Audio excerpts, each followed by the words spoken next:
Hello students.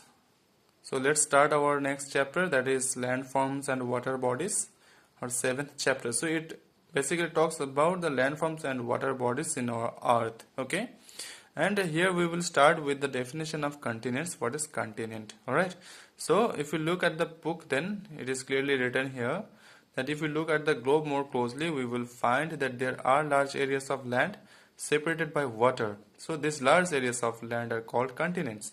So let me show you a map through a map. Okay, so I'm showing you a map of the world. So if you look at this map, okay, you can see that there are some large areas of land. Okay, let me take you an example.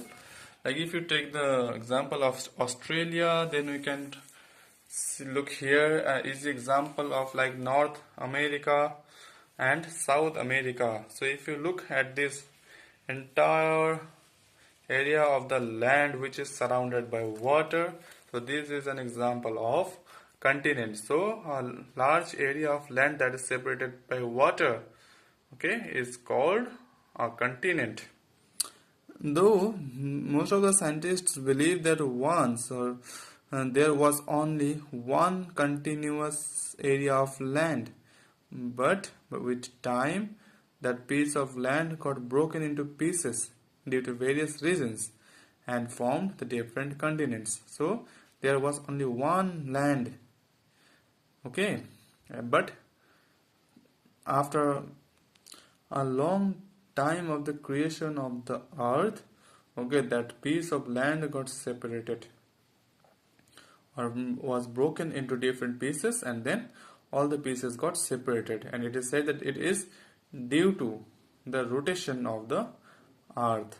And a recent example is there, like in the continent of Africa, okay, the scientists has discovered a crack of 54 kilometers. Okay, so it is said that that is an example of how the continents have separated from each other in earlier days. So next to that, we will learn what are the different continents spread across the globe. These continents are basically Asia, Europe, Africa, North America, South America, Australia and Antarctica. You have to remember the name of the continents. Then Asia is the largest continent in the world and Australia is the smallest. Okay, so our continent, that is Asia, is the largest continent. So next to continent, the large areas of water lies between the continents.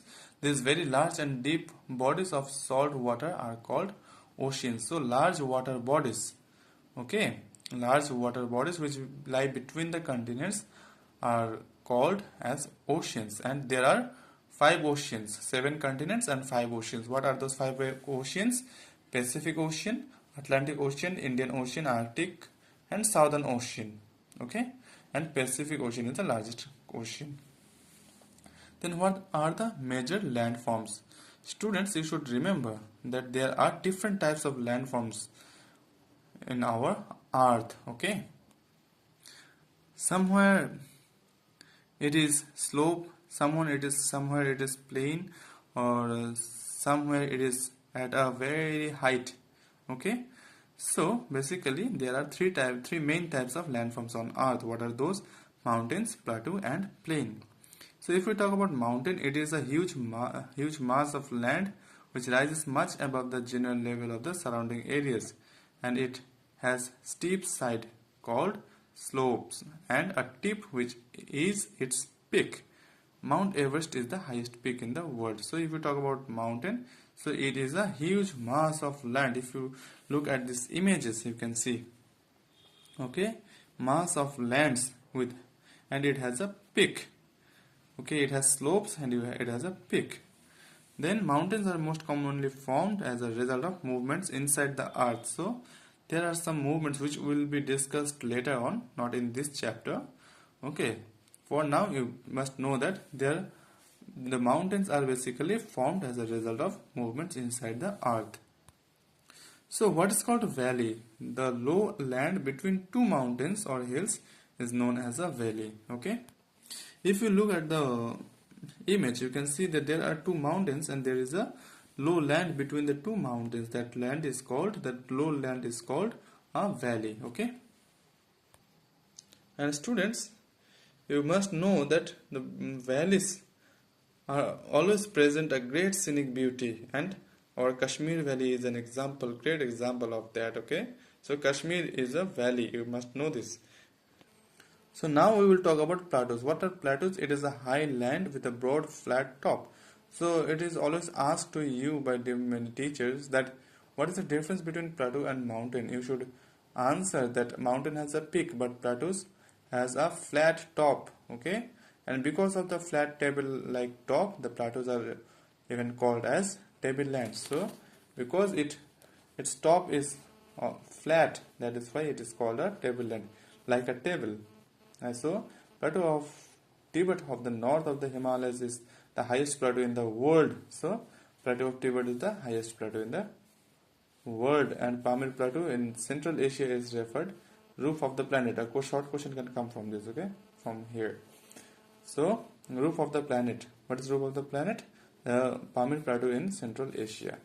Then we will talk about, we move to plains. What are plains? The low-lying flat or very gently rolling stretches of land is called as plain land. Okay, and it is always very much fertile and apt, like perfect for farming. That is why if you look at our northern plains, it is very much fertile, okay, and highly cultivable. So if we talk about the natural forces like the rain and the wind erode the mountains, which are broken into fine sand and clay, etc. Then the rivers carry this down their course and deposit them as they enter relatively flat areas, and thus our northern plain has been formed by the river Ganga and its tributaries. So actually what happens, due to different natural forces, okay, mountains are broken into sands and clay, and then those clays and sands are taken down by the rivers and then deposited in the low areas, and gradually they form a plain land. Okay, so next to this we will talk about desert. Deserts are arid stretches of relatively flat land that have extreme weather conditions, so with scanty rainfall. Okay, with scanty rainfall, the arid stretches of relatively flat land with extreme weather conditions are deserts. There are hot and cold deserts. Okay, you must have heard the name of Ladakh, and you also have heard the name of our Thor. So both of these are deserts, but one is cold and one is hot desert. So there is, like you can see, sand dunes. What are sand dunes? Actually, in hot deserts, what happens? There are strong winds always blowing over them, and what happens? Due to this, hills of sand are formed in such deserts. These are called as sand dunes. So the hills of sand are formed due to the wind always blowing in the desert areas. So these are called as sand dunes. You can look at this image. Okay, the sands has been deposited to a particular area, and thus it has become a hill of sand. Okay, so the picture that has been shown here is an example of hot desert. Now we will talk about cold desert. Okay, unlike these hot deserts, okay, the cold deserts are always covered with snow. Okay, and the giant Gobi Desert in Asia and the entire continent of Antarctica are example of cold deserts. Okay, you can see, if you look at movies or if you look at TV, you can see that Antarctica and the Gobi deserts are always covered with snow because of its cold weather or climate. Now we will talk about islands and peninsulas. Okay, so islands. What are islands? A piece of land surrounded by water on all sides is known as an island. So an island is always surrounded by water in all its sides. Okay, so such type of piece of land is called as island. Different types of landforms such as mountains and plains may be found on an island. So an island is a piece of land that is surrounded by water. Okay, and if we talk about a peninsula, what is it? It is an area of land surrounded by water on three sides. Okay, not all the sides, but three sides, and on the remaining side it is connected to a larger area of land. And India, if we talk about the lower portion of India, it is a peninsula. Okay, if I will show you the picture. So if you look at this picture, you can see that the three sides are connected with water and the opposite side is connected to a larger area of land. Okay, so thus it can be said that the southern part of India is an example of peninsula. Okay, now we have learned about oceans and then we will talk about seas. Seas are also bodies of salt water and they are partly or nearly enclosed by land. Okay, but they are linked to the oceans.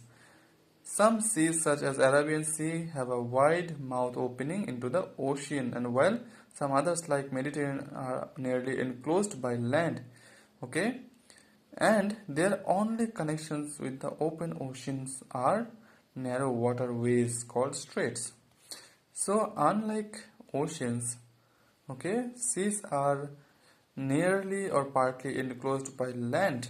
Okay, and they are always linked to the oceans. We can notice continuous movement in the water of the oceans and seas.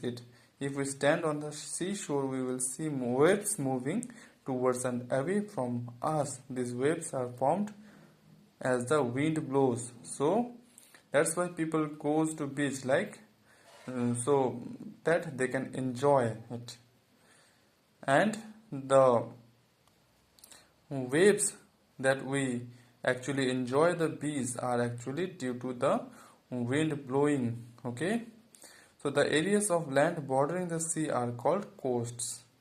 So the area which borders the sea is called as coastal area. Okay, now students, we will talk about lakes. What are lakes? Lakes are also water bodies that is surrounded by land on all sides. So you are often asked that what is the difference between lakes and rivers. So river is connected to a large water body, whereas lakes are always surrounded with land in all its sides. So the largest lake in the world is the Caspian Sea, which is located in Asia. And students, the Sambar Salt Lake in Rajasthan is the largest saltwater lake in India.